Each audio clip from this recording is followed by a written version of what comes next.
जब ये जानकारी मुझे आई तो मैं बहुत परेशान हुआ और मैंने सोचा कि ये तो बड़ी गंभीर स्थिति है। फिलहाल पिछले कुछ वर्षों से मैं स्वामी रामदेव जी के साथ जुड़ा हूं।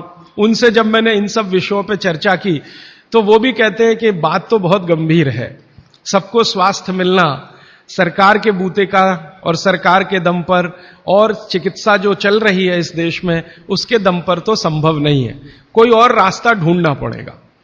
अब दूसरा रास्ता ढूंढने के लिए मैंने भारत देश के कई बड़े चिकित्सकों से बात करना शुरू किया, ऐसे वैद्यों से बात करना शुरू किया जो आयुर्वेद के बड़े पंडित माने जाते हैं इस देश में। विशेष रूप से एक वैद्य हैं हार्डीकर, पूना में रहते हैं और उनका भारत में बहुत बड़ा ऊंचा स्थान है। आजकल हिंदुस्तान के आयुर्वेद चिकित्सा के जो विशेषज्ञ हैं वो उनको आधुनिक चरक कहते हैं, इतनी ऊंची स्थिति है उनकी। हार्डीकर जी की उम्र उनकी लगभग 85 वर्ष हो चुकी है। मैंने हार्डीकर जी से कहा कि भारत की चिकित्सा की जो स्थिति है वो ये है, सरकार कहती है, आप क्या मानते हैं? तो उन्होंने कहा कि भारत में किसी को भी सरकार के भरोसे चिकित्सा कभी नहीं मिल सकती। अगर कोई व्यक्ति चाहे तो अपनी चिकित्सा स्वयं करे तभी रास्ता खुलेगा और कोई रास्ता नहीं। हार्डीकर जी ने एक दिन मुझे कहा कि तुम जानते हो 200 साल पहले हिंदुस्तान में लोग बीमार नहीं थे इतने। तो मैंने कहा आप कैसे कहते हैं? उन्होंने कहा स्टैटिस्टिक्स देख लो, आंकड़े देख लो।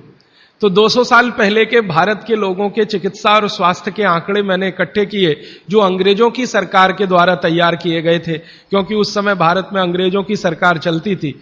तो मुझे हैरानी हुई कि आज जितने बीमार हैं और उस समय जितने बीमार थे, आज जितनी जनसंख्या है और 200 साल पहले जितनी जनसंख्या है, वो सब बातों को ध्यान में रखते हुए मैं अगर आपको सरल भाषा में कहूं कि अगर आज 100% लोग बीमार हैं तो 200 साल पहले मुश्किल से 8 या 10% लोग ही बीमार थे।